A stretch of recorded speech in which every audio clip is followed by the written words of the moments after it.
Number 10, one less eye. That's right, kicking off the list at number 10, we have a Spider-Man moment that gives me goosebumps every time I see it. We start now with Spider-Man, the Other, Evolve or Die, where we see Spider-Man get his eye ripped out. Yeah, Morlun put Spider-Man through quite the battle, but ultimately it ended with his eye being a midnight snack. Spider-Man even compared being hit by Morlun to being hit by the Incredible Hulk, saying how he's never been hit so hard in his life. He has no idea it's about to get so much worse. And before we continue, if you guys haven't done so already, please make sure to go ahead and give us a like, because it helps us out a bunch here at the studio. It's this one. Thanks a lot. Okay, now back to Peter Parker's awful life. Number 9, Man Spider. We've all wished at some point or another that we could have Spider-Man's powers. I mean, the wall crawling alone I would take.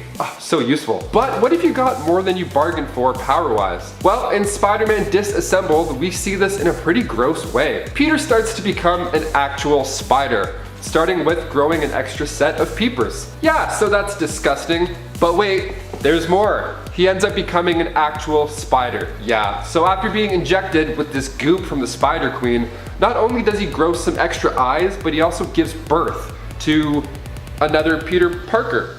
Yeah, you heard me correctly. So out comes Peter, and he's the same Peter Parker as before, but a little stronger, with maybe a hint of PTSD sprinkled in there. But that's not particularly new to Peter.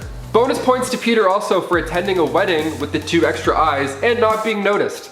Gotta love Star Trek themed weddings. You get away with everything. Number 8, Venom. Making its debut in Amazing Spider-Man 299, next up on the list we have the introduction of Venom. Venom is a symbiote from the Clintar race, and after making its way to Earth, it eventually wound up in the hands of course, Spider-Man. So this dark symbiote started to make Spider-Man's life better. I mean, he got a cool haircut, started standing up for himself, and the suit made him stronger. It just felt better. But this didn't last too long because the symbiote found its ideal host shortly after Peter ripped it off, and that being Edward Brock. Eddie had visited Our Lady of Saints Church to beg God for forgiveness before ending his own life. And then this alien symbiote bonded with him mentally and physically. Like I said, at this time Peter was there trying to get rid of the symbiote because it was doing more bad than good in his life. Now, because it had originally bonded with Spider-Man, he basically is another Spider-Man, kind of. He gets the same powers Spidey used and also some of the same memories. It's actually why Eddie Brock knows Peter Parker is Spider-Man. Fun little fact. This ended up creating one of Spider-Man's best villains, and we get to see Tom Hardy reprise the role of Venom in the not so near future. Number 7, being controlled. The smallest spoilers ahead for WandaVision if you know nothing about it, but mostly this part is pretty safe as we'll just be focusing kind of on the premise of the show and what we know of it so far based on what has been implied in the episodes. So it's more of like a, if you know the show, you probably know this. In WandaVision, it's implied that Scarlet Witch, Wanda herself, is in complete control of everything going on in Westview, including Vision's appearance and existence there. After all, as we talked about before, Vision's appearance there likely means that Wanda manipulated him and brought him back to life, possibly even reanimating his lifeless corpse. Yikes. As the show unfolds, Vision becomes more suspicious of his life in Westview and Wanda and her involvement not just in it, but in manipulating it as well with her reality-altering powers. Also, I never noticed this before, but Westview's name actually seems to be a reference to the initial of the main characters of the show and the show title itself. Westview, WV. WandaVision, WV. Interesting. Also, it's weird that it took me so long to notice that, but I just noticed it today, so I was looking for all kinds of other explanations as to what Westview meant. I never thought about, like, the initials. And number 6, the affair. Gwen and Norman's affair, to be specific. This is an absolute nightmare of an issue, so of course we're throwing it in here. We go now to Since Past, which was this 5-part story that revealed that Gwen Stacy had actually had an affair with Norman Osborn. And they had kids named Gabriel and Sarah. So he meets them in a pretty wild way. We're introduced to these 2 twin characters, these new mysterious characters, and one of them really resembles Gwen Stacy, like by a lot. So Spider-Man 509, this begins, and it starts with a letter from a dead Gwen Stacy. So Peter starts to analyze the situation and the letter, and eventually finds out the secret that even Mary Jane knew about. So 7 months before Gwen's death, she gave birth to these twins with Norman. but because of Norman's blood, they aged a lot faster. And this wasn't taken too well by comic book fans, as this was written out pretty fast. Still an awful time for Peter, I'd say. I mean, even Mary Jane knew about it the whole time. So many secrets. So little time. Number 5, having Magneto for a father. At least for the time she did. While in the comics, Quicksilver and Scarlet Witch are no longer considered the children of Magneto, they still had him as a father for many years, and across many alternate Earths as well. While Magneto might be good with magnetizing, he is not very good at parenting. Magneto is usually a pretty strict father who has demanded much from his children over the years. I think Wanda, in terms of having a caring parent, was actually better off with her sentient cow mom that the High Evolutionary created. And number 4. Parents are back? Yeah, this one's pretty neat. So right off the cover of this, we see the text, "The most cataclysmic events of Spider-Man's life begins in this issue." And that's probably enough to pull you into the issue. I mean, come on. So we find out that Peter's parents have returned from the dead. So in the Amazing Spider-Man issue 365, we meet them again. Peter comes home and Aunt May's like, hey, I'm here with our new guests. And Peter's like, oh, new guests, those are always fun. Are those my parents? Yes, Peter's parents had returned from the dead. Well, rather, they had never died to begin with. Let me explain. So they went on to explain how they were alive and working for Red Skull in secret for years. Only it was later revealed that they were evil androids the whole time. So his robo-parents were actually collecting some intel about Peter to give back to Chameleon. Chameleon created these fake parents for Green Goblin. So many lies. Just a web of lies. Spider-Man web of lies. Now we get it. Number 3, infected with a HYDRA virus. During the events of Secret Empire, Steve Rogers would end up having his whole life history rewritten and be revealed as a long-time sleeper agent for HYDRA. Our heroes would, however, find out too late about Rogers' true allegiances, and so Captain America would become Captain Hydra, or Hydra Supreme, and would take over the United States of America for the glory of Hydra. But he would also end up recruiting some of Earth's mightiest heroes besides, including Scarlet Witch and Vision. But how did he convince them to join the side of evil? Well, he didn't. For Wanda, Hydra actually awoke CHTHON within her in order to take control of her body and make use of her powers. And if you want to learn more about CHTHON and that whole thing, you can check out the worst things that happened to Wanda's list, where we talk about that a bit more. For Vision, being a synthezoid, they merely infected him with a virus. That was easy. And although Vision tried to fight it, he remained unable to break free and fight against Hydra until nearer the end of the event. Like the second last issue, I believe, in the main one. Secret Empire number 9. And number 2, identity not so secret. If you stuck around until the very end of Spider-Man Far From Home, you were treated to a pretty sweet teaser.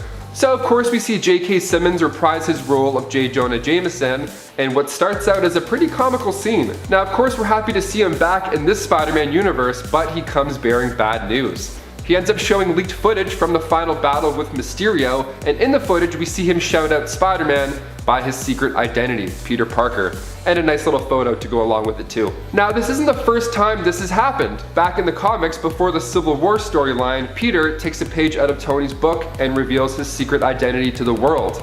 And after that, things go south quite fast, including a hired gun setting his aim on Aunt May. And finally, number 1, you guessed it, Uncle Ben's death. Of course we have to include this in the list and save it for last. We had to sit through this in theaters like numerous times. And that's for good reason. One of the biggest moments of Peter Parker's life was when his Uncle Ben died. Now, after letting a thug out of his sights, that thug ended up being the one to take his uncle's life.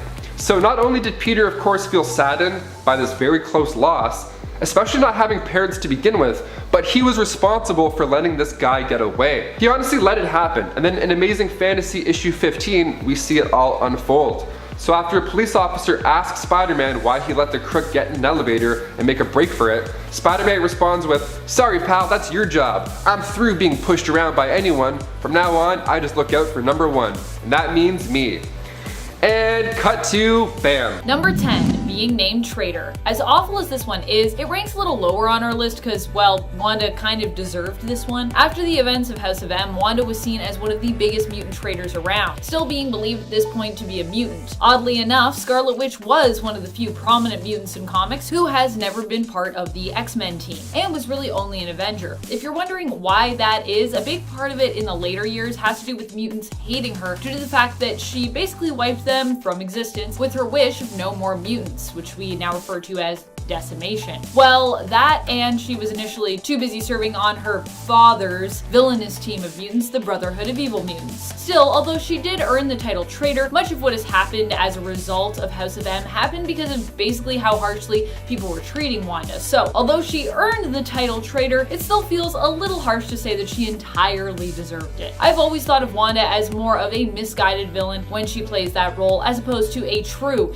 and sincere villain in the comics. Number 9, cast as a villain. To expand on our previous point a bit more, a few of the worst things that have happened to Scarlet Witch usually involve her being cast in some kind of villainous role, despite the fact that she is truly a hero when it all comes down to it. Scarlet Witch only ever wants to do what's best, and usually it's some kind of outward manipulation or force that turns her momentarily evil or causes her to break down and commit some kind of heinous action. It does make for some pretty interesting stories, but it's pretty awful the number of times and how severely Scarlet Witch has been used in this way by others and when it comes to storytelling. Number 8, betrayed by her fiance. Remember when Wanda was about to marry Dr. Doom and then it was implied that he really only wanted to be with her because he wanted to take her power from her? Granted, it seemed like he also wanted to do so to help her and help the world, but of course it's still Doom, so you can bet that ego and selfishness were a big part of the reasoning behind this plot as well. Scarlet Witch no longer remembered who she was when her reincarnated son and member of the Young Avengers, Wiccan, came to find her. All she knew was that she loved Victor Von Doom and was ready to marry him, despite the fact that he had kind of manipulated her. Her love was real, but the backstory that she believed she belonged to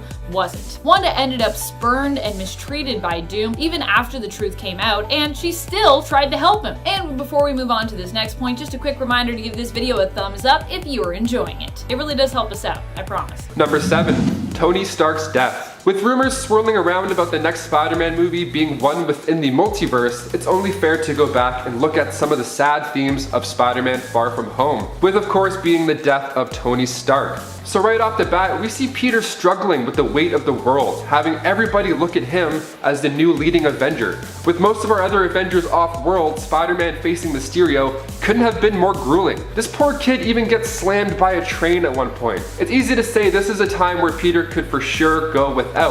Reconnecting with lost friends, dealing with much older classmates like bad boy Brad, who doesn't make the first year back in school easy for Peter at all. That plus Tony Stark's inventory just being handed off to him, that's a lot of responsibility. The kid's going through a lot of pressure and puberty too. I mean, probably.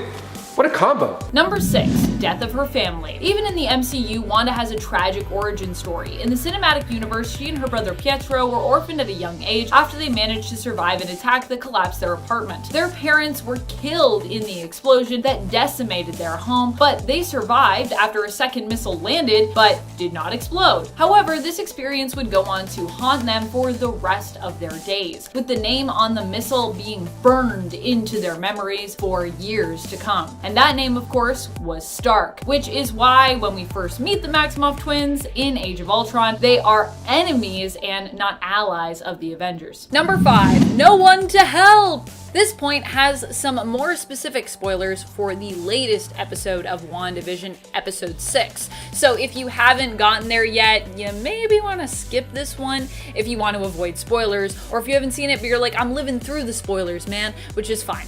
In the latest episode of WandaVision, it's Halloween in Westview as we proceed along our sitcom timeline into the world of basically kind of a Malcolm in the Middle inspired era, which aired actually in the 2000s, despite this episode having a very 90s feel, and despite that series having a 90s feel. Trying to solve the mystery of what's really going on in Westview, Vision lies to Wanda about not being able to join her and the kids trick-or-treating, due to being on duty for Neighborhood Watch. Now, in reality, he actually spends the evening investigating Westview and eventually finds the town's reality warping barrier, which he attempts to cross, not knowing that this will likely end up killing him. As outside of this altered reality, which it's hinted at is numbered as 2800 in the MCU, despite the fact that I think that number is already taken in the comics, Vision is in fact dead. When he moves to leave the town, we watch as he struggles against the magical barrier, which obviously very much wants to keep him within town limits. Sword watches as he attempts to move into their world, seeing him fall to pieces, slowly dissolving in front of them.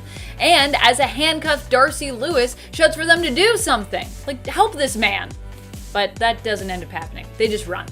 In the end, it's up to Wanda to save the day when Billy alerts her that he senses that his dad is in danger. Wiccan to the rescue. Number 4. Spell Backfire. Even when Wanda tries to do good, she can't catch a break. In the X-Men Empire series tie-in, Scarlet Witch seeks to right her wrongs by bringing back all those mutants lost in the massacre at Genosha. She is trying to atone for her past and all the harm that she has brought to mutant kind. But poor Wanda can't seem to catch a break. Her ritual to revive the dead backfires and instead simply turns those that she's trying to bring back into zombie mutants, instead of bringing them, fully back to life. To make matters worse, we later find out that Doctor Strange warned her against trying to make amends for her sins this way, telling her she couldn't do what had already been done. This made Wanda think that she simply needed to shift her focus instead of realizing that she needed to actually forge new paths as opposed to undoing old tragedies. And number 3. Gwen Stacy's death. This one left average moviegoers stunned in theaters when The Amazing Spider-Man 2 hit the big screen. We finally see the death of Gwen Stacy, and it's beautiful. So of course this comes from the comics, specifically in issue 121 of The Amazing Spider-Man. The Green Goblin ends up dropping her off the Brooklyn Bridge, and although Peter has his trusty webs, sometimes the angle just doesn't quite work out, and Gwen's neck ended up snapping from the momentum. So this happened in the movie as well, and Eagle Eye fans could spot the clock tower in The Amazing Spider-Man 2 striking 12:10, which references issue 121. And the way the web shot out like a hand too, I mean, really? Right in the heart. This scene's amazing. I mean, of course it's really sad, but the music, the way it's shot, really drives this part home. I mean, it's sad that this scene was one of the last ones we got from Andrew Garfield's Spider-Man run. Sure, the movies weren't as good as the new installments, but it would have been nice to see where this Spider-Man went after this dark moment. Would have been pretty dark. We'll never know. I mean, maybe multiverse stuff. We'll see. Number 2, Possessed by CHTHON. This is one of those times that Wanda was made a villain truly without any of her own intent steering her there. Wanda was actually marked by CHTHON at birth to act as the Elder God's vessel, should he find a way to return. CHTHON would actually succeed in possessing Wanda and using her to return on more than one occasion, though the first time around was probably the worst, when Mordred summoned CHTHON via a ritual, allowing the god to basically take hold of Wanda and leaving the Avengers powerless against his will. Fortunately, the disaster that would be CHTHON's return was averted before the ritual could be fully completed. Thank goodness for dolls with parts of Wanda's soul in them. That's what happened. Number 1, losing her children. If you were to ask Wanda what one of the worst things that ever happened to her was, I'm sure she would likely answer the loss of her children. Although she would get her 2 twin boys, Billy and Tommy, back when their souls were basically reborn into our world, reincarnating them, she would never really get back the family that she had initially willed into existence. Using her power and from her desire, Wanda made it possible for her and Vision to have children together, and Wanda gave birth to 2 twin boys. However, when others learned that they weren't real and that their existence was kind of making reality unstable, they forced Scarlet Witch to confront the truth, temporarily destroying or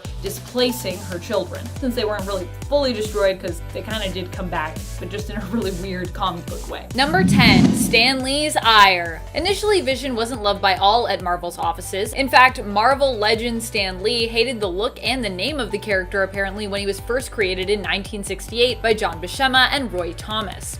Apparently, Stan complained to Roy about the choice of color for the android, not liking the look of his bright red appearance, and also felt the name was not a good fit, not strong enough for the character. Today, his appearance has become iconic, and we think nothing of it. But back when he was first created, it wasn't just with comic book characters that his existence was considered controversial. Number 9, death of his first creator. Despite the fact that we often attribute Vision's existence to Ultron, he wasn't the only one involved in his creation process. And no, I'm not talking about Tony Stark here. Professor Phineas Horton was forcefully recruited by Ultron into helping him create the synthezoid we later came to know as the Vision. Vision, in fact, was originally given the memories of Professor Horton's previous android creation, which brought on the rage of Ultron, who had specifically told Horton to wipe those memories. He's like, you do it or you're dead. And Horton was like, we'll see. Ultron, of course, did kill the professor, though, creating probably one of the first tragic moments in Vision's life to come about. At the time, the Synthezoid mourned the life of his creator and swore to get revenge on Ultron. And before we move on to this next spot, just a quick reminder, if you are enjoying this video and you want more like it, talking about Wanda or Vision or both of them together, oh, romantic moments, be sure to give this video a thumbs up. It really does help us out on the channel. Number 8, no sense of normalcy. Despite the fact that he might seem cold and seems to embrace his synthetic nature, Vision actually constantly strives to fit in. When Wanda and Vision first got married in the comics, they both sought to find normalcy together by settling down in a suburban neighborhood. Oh, it's so nice. Similar to what we've seen the couple attempts in the Marvel Cinematic Universe in the Disney Plus show WandaVision. Yeah, if you like WandaVision and you want to sort of read more things that maybe have inspired it, this is a miniseries you're going to want to read. The two of them, however, it seems were never fated to have a normal life, and try as they might, strange events always seemed to disrupt their attempts and lurk around every single corner. For an example of what I'm talking about, you need not look further than the first issue of their miniseries together from the 80s, The Vision and Scarlet Witch. Seriously though, check out this miniseries. On Halloween, a quiet night in quickly turns into something out of a nightmare, ending with a visit from Scarlet Witch's often villainous then-father, Magneto. So it becomes more of a nightmare, I imagine. Number 7, being named Pretender. What could be worse than being referred to as a traitor? Well, how about when Scarlet Witch was referred to as an imposter? This was the new label she was given after it was revealed that she was not actually a mutant, but had been led to believe that she was one for most of her life, due to the High Evolutionary disguising her and her twin brother as both mutants after experimenting on them, and apparently giving them powers himself. During the Dawn of X relaunch in an issue of X-Men, we actually see stories being told of Scarlet Witch where young mutants are taught to refer to her as a pretender, someone who posed as a mutant but was not one and could not be trusted. Seems a little unfair considering that Wanda herself did not know her true origin until much later in life. She wasn't lying, she had been manipulated into believing she was truly a mutant and Magneto's daughter. Number 6, from the Torch to Wonder Man. The first Human Torch was not actually Johnny Storm, but was an android created by Professor Phineas Horton himself. Ultron, wanting to make his own such creation, kidnapped the professor and forced him to build an android being for Ultron's own purposes, which we talked about a little bit earlier. The professor, of course, modeled the Synthezoid after his own creation, but a little too closely for Ultron's liking, as I said, bestowing the Human Torch's memories as well to the creation we'd later come to know as Vision. Brought to life, this being attacked Ultron, who had killed the professor as punishment for his betrayal. Unfortunately, Torch Vision, this version of Vision, was no match for Ultron, and in the end he actually ended up being reprogrammed by Ultron to follow his orders and was given the brain patterns of Wonder Man. Nothing against Wonder Man, by the way, but sharing brain patterns with that hero would cause lots of weirdness for Vision and for Scarlet Witch as well later on down the line. I feel like if you get to pick who you want to share brain patterns with, Wonder Man's not at the top of the list. Also, it's really weird that like Wonder Man's brain patterns were just lying around Hank Pym's lab in like a little recorder device. It's like, why did you have those, Hank Pym? What's going on? Number 5, Doc Swap. This is a body swapping story that might make you pretty uncomfortable. So we go now to the Amazing Spider-Man 700 where we find a dying Dr. Otto Octavius. So Octavius switches bodies with Spider-Man so that Spider-Man would die in his body and then he would live on inside the body of a superhero and do some good. Not a bad plan. Now the best part of this is that Peter was still inside, a little bit. He was able to remain inside the body and could communicate, only communicate with the new webhead, Otto Octavius. It's like your subconscious just talking to you the whole time. It was pretty neat to see this version of Spider-Man as well. And after a few minutes with the new, younger, healthier body, donned himself the new name, the Superior Spider-Man. Number 4, manipulated into being a villain.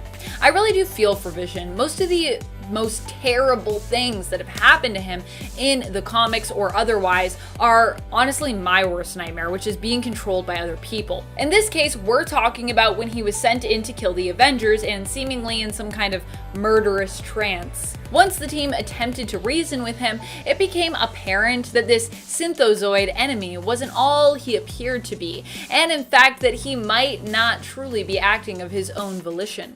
In the end, Vision would end up becoming an ally to the Avengers, fighting against his instincts to do them harm. They'd actually help him by deprogramming his murderous urges, and he would eventually go on to join the Avengers outright, fighting many times against his creator and father, Ultron. Many times. Many times.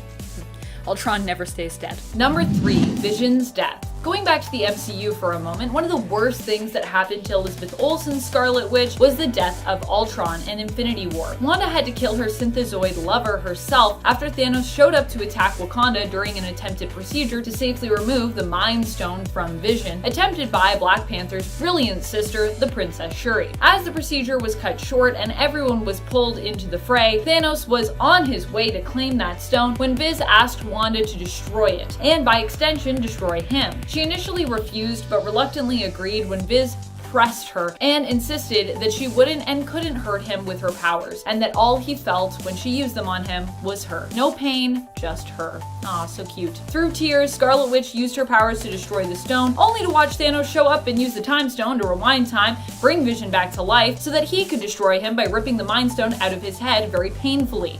Yikes. Number 2, death.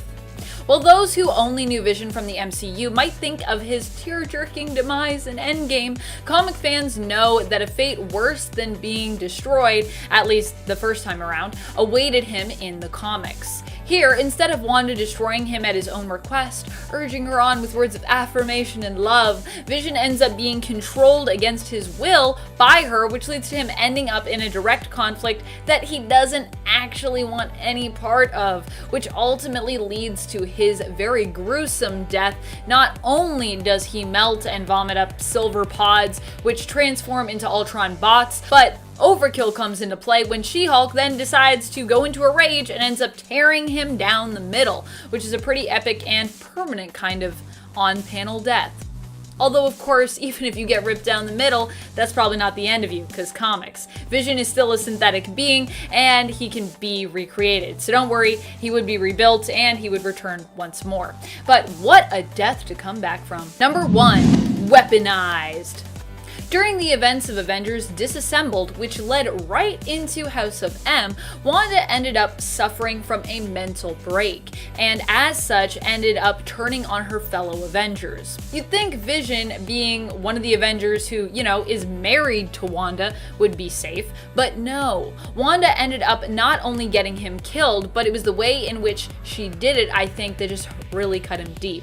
She didn't just put him in the right places to be torn apart by She-Hulk, but she actually turned him into a weapon to be used against his friends and teammates, the Avengers. Vision actually warned them when he came to them that he was no longer in control of his body before vomiting up those pods, which turned into Ultron robot drones, who then attacked the Avengers after their mansion had already been attacked.